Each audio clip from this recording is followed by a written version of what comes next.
कि तुम्हें जो मानुष शरीर मिला है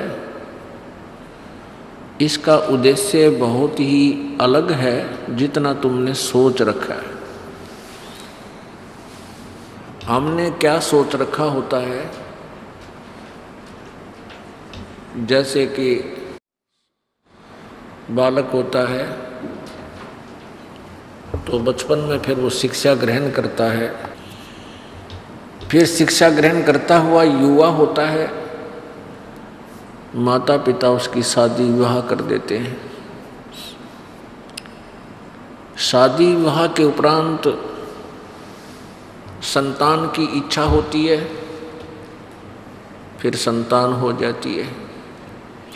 संतान की परवरिश जैसे हमारे माता पिता ने हमारी की होती है, ऐसे ही हम अपने बच्चों की परवरिश करना ही अपना कर्तव्य मान लेते हैं।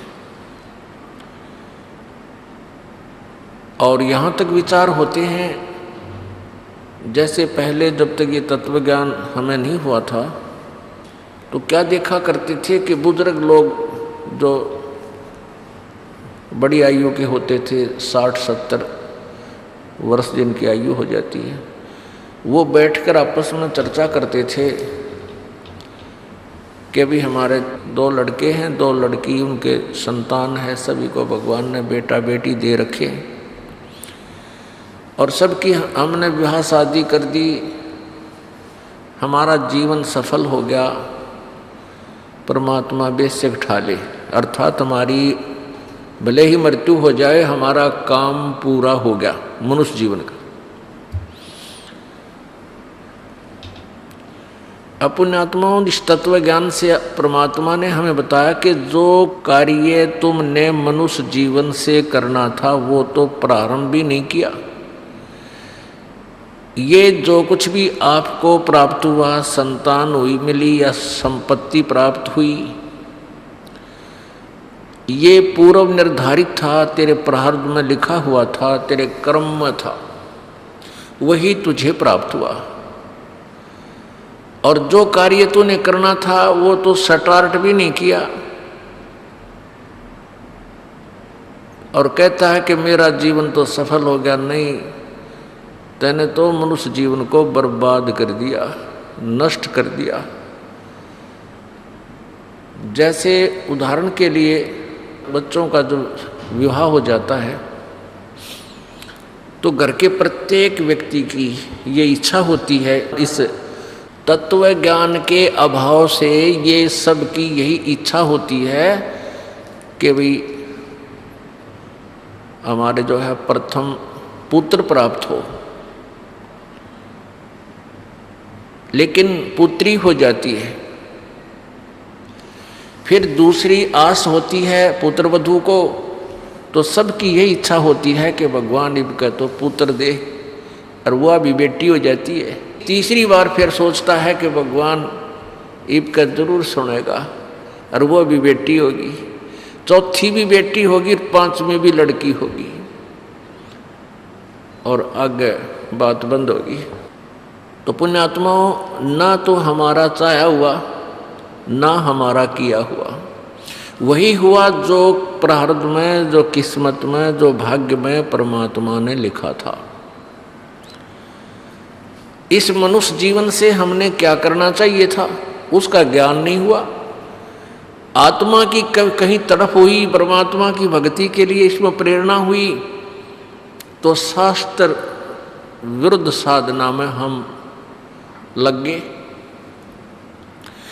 तो वो शास्त्र विधि को त्याग कर जो मनमानी पूजाएं हम करते थे वो यूजलेस थी, व्यर्थ थी। गीता जी अध्याय नंबर 16 के श्लोक नंबर 23 में प्रमाण है कि शास्त्र विधि को त्याग कर जो मनमाना आचरण करते हैं, अपनी मर्जी से पूजाएं करते हैं, कोई कुछ करता है, कोई कुछ करता है, कोई मंदिर में, कोई मस्जिद में, कोई गुरुद्वारे में, कोई चर्च में, या कोई अन्य साधनाएं, किसी अन्य मंत्र का जाप करते हैं, उनको न तो कोई सुख प्राप्त हो, ना उनकी गति हो, ना उनकी कोई सिद्धि, उनको सिद्धि प्राप्त हो, अर्थात यूजलेस, व्यर्थ। तो परमात्मा हमें क्या बताया करते थे, भाई मानुष जन्म पाए कह नहीं रटे हरि नाम, जैसे कुआ जल बिना बनवाया क्या काम। मनुष्य जीवन प्राप्त प्राणी यदि परमात्मा की भक्ति नहीं करता है, वो ऐसा शरीर है उसका, ऐसा जीवन है जैसे कोई कुआं है और कुएं में जल है नहीं। उसका जो स्ट्रक्चर बहुत सुंदर बना हुआ है, पक्का बना रखा है, ऊपर सारे साजबाज लाग रखे हैं, बाल्टी भी टांग रखी है, लेकिन वो जल है नहीं। उसका नाम भले ही कुआं है पर गुण कुएं के नहीं उसमें। ऐसे ही जो मनुष्य शरीर प्राप्त करके प्राणी परमात्मा की भक्ति नहीं करते, उनका मनुष्य नाम अवश्य है लेकिन खाली खोखा, यूजलेस है उसका जीवन। परमात्मा हमें क्या बताते हैं? मानुष जन्म दुर्लभ है, ये मिलन बारंबार। जैसे तरवर से पत्ता टूट गिरे, वो बोहर न लगता डारे।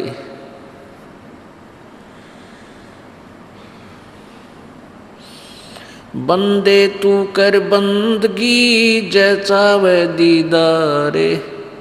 अवसर मानुष जन्म का, भाई मिले न बारंबार।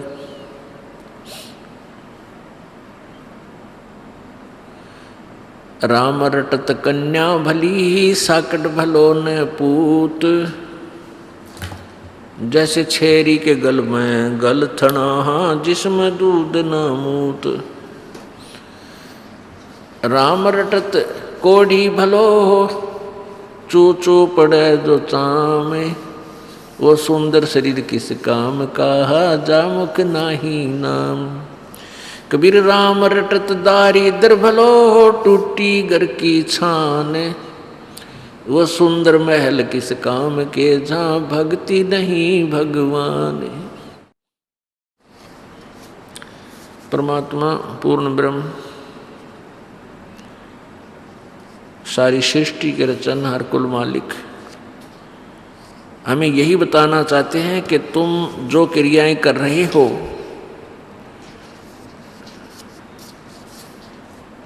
ये तुम्हारी मनुष्य जीवन के पूर्ण कार्य नहीं है।